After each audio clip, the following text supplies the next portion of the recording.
بسم اللہ الرحمن الرحیم۔ السلام علیکم ناظرین، میں ہوں عصمت بلوچ اور آپ دیکھ رہے ہیں اپنا فیس بک اور یوٹیوب چینل۔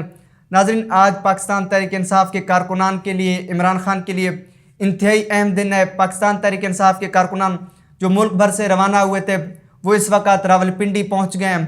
عمران خان کے مطابق آج راولپنڈی میں تاریخی پاور شو ہوگا، عوامی ریفرینڈم ہوگا، لاکھوں کا مجمع ہوگا۔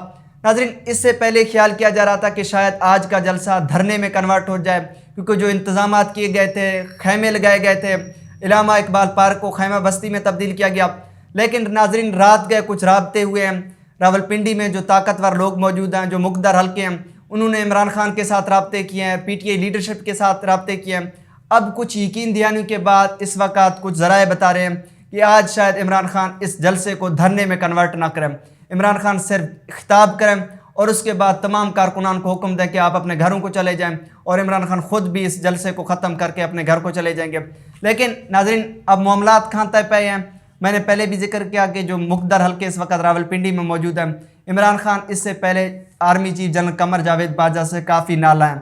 ان کے مطابق تحریک عدم اعتماد میں، امپورٹڈ حکومت کو لانے میں اسٹیبلشمنٹ کا کافی زیادہ ہے۔ اب نئے آرمی چیف آئے ہیں، عاصم منیر صاحب۔ عمران خان ان سے توقع رکھ رہے ہیں کہ وہ شاید نیوٹرل رہیں، مداخلت نہ کریں، کیونکہ یہ ایک سیاسی جنگ ہے، اس میں اسٹیبلشمنٹ کا کوئی رول نہ ہو۔ تو اس لیے عمران خان ہو سکتا ہے کہ آج اسٹیبلشمنٹ کو اور نئے آنے والے آرمی چیف کو تھوڑا موقع دیں اور اس کے بعد مزید جو لاہے عمل ہے اس کا اعلان کریں۔ آج کے خطاب میں عمران خان کیا کچھ کہہ سکتے ہیں؟ اندازے یہ لگائے جا رہے ہیں کہ سب سے پہلے جو 1 پوائنٹ ایجنڈا ہوگا عمران خان کا، فوری انتخابات کے حوالے سے فری اینڈ فریش الیکشن کا اعلان کروا دیں، یہ جو پی ڈی ایم حکومت ہے۔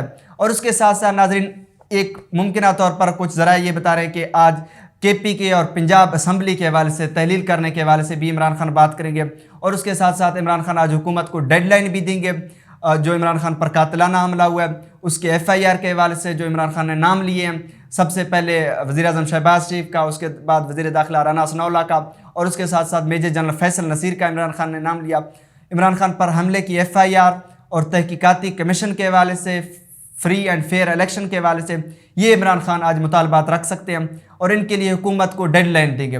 اب اگر عمران خان کے مطالبات منظور نہیں ہوتے تو اس کے بعد عمران خان اسلام آباد کا رخ کر سکتے ہیں۔ لیکن آج یہ نہیں کہا جا سکتا کہ آج عمران خان بیٹھ جائیں گے یا عمران خان مزید لاہے عمل کا اعلان کر سکتے ہیں خطاب میں، جو عمران خان کہہ رہے ہیں کہ ہم سرپرائز دیں گے۔ لیکن آج اب یہ لگ رہا ہے کہ رات کے رابطوں کے بعد عمران خان اس جلسے کو دھرنے میں شاید کنورٹ نہ کریں، اسٹیبلشمنٹ کو تھوڑا ٹائم دیں، نئے آنے والے آرمی چیف کو تھوڑا سا میرے خیال میں ٹائم دے دیں گے تاکہ اندازہ ہو جائے۔ اس سے پہلے چونکہ عمران خان کے جو حالات خراب ہوئے تھے وہ تو army chief general Qamar Javed Bajwa کے ساتھ ہوئے تھے۔ اس کے بعد اب نئے آرمی چیف آئے ہیں، اب نئی کمان ہے، وہ کیا رخ اختیار کرتے ہیں، نیوٹرل رہتے ہیں یا کسی پارٹی کا ساتھ دیتے ہیں، اس کے لیے ابھی تک کچھ کہا نہیں جا سکتا۔ ناظرین، اب وزیر داخلہ رانا ثناءاللہ صاحب کیا کہہ رہے ہیں کہ عمران خان کی جان کو خطرہ ہے، خود کش حملہ ہو سکتا ہے، قاتلانہ حملہ ہو سکتا ہے، کیونکہ ہمارے پاس انٹیلیجنس رپورٹ ہے۔ ناظرین، آپ دیکھیں ایک ملک کا وزیر داخلہ لوگوں کو ڈرا رہا ہے، لوگوں کو دھمکا رہا ہے کہ آپ اس جلسے میں شرکت نہ کریں کیونکہ قاتلانہ حملے ہو سکتے ہیں۔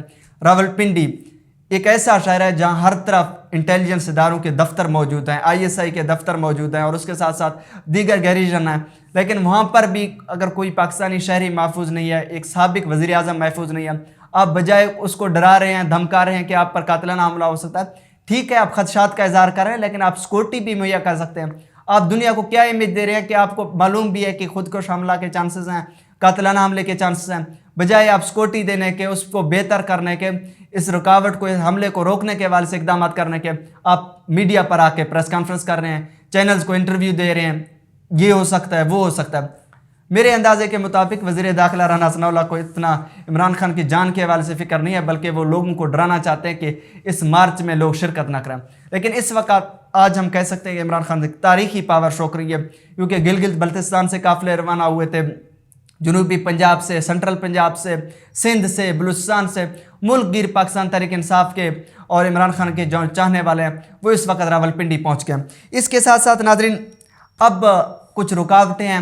کل آپ نے دیکھا پہلے فیض آباد کے مقام پر سٹیج لگانا چاہ رہے تھے پاکستان تحریک انصاف کے جو مقامی قائدین ہیں، وہاں کے ایس ایچ او نے کہا کہ یہاں پر خدشات ہیں، آپ اس کو دوبارہ آگے شفٹ کریں۔